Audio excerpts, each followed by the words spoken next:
As the city of Jacksonville tries to figure out how to cut its budget, the talk now is on closing pools and community centers and cutting meals for seniors. The mayor's office says that all centers on pension reform, whether the city council agrees to a deal worked out with city unions. Now, depending on what happens, the city will have to cut as much as $64 million from its budget. Last week, we showed you how libraries and the fire department would be hit, just a sample of the cuts that may be coming. Channel 4's Jim Pickett joins us now from a city pool to show us why they could be shut down, along with summer camp and community centers as well, Jim.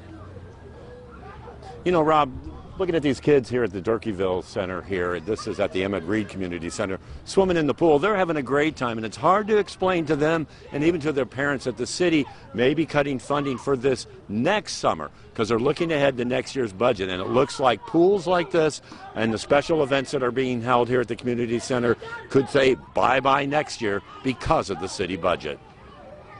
Just mentioned that community centers and swimming pools could be closed next year, and people are already lashing out. Oh, no, we need that. This community really needs that. Jerry Harden and others say not only this community center in Durkeeville is vital to the neighborhood, but all the centers around Jacksonville play a key role in activities for kids.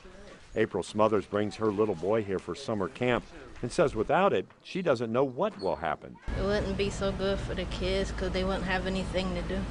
The mayor's staff has asked each department to cut nearly 14% from their budget.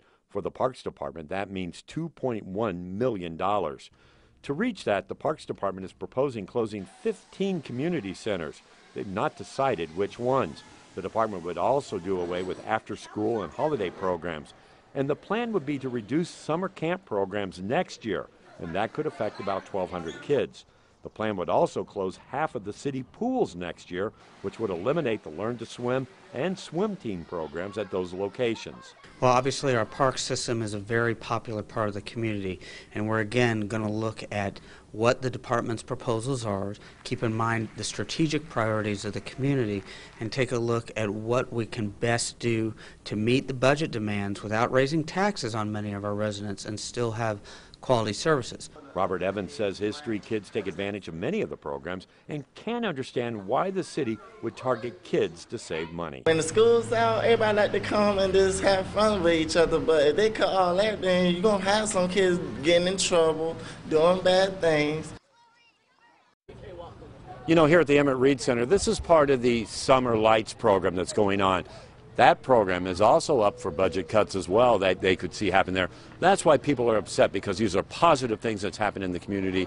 They don't want to see these programs go. Now, coming up all new at 10 tonight, we're going to take a look at some of the senior programs. Senior lunch programs going to be cut as well if this budget is not approved. We're live in Durkeeville. Jim Pickett, Channel 4, the local station.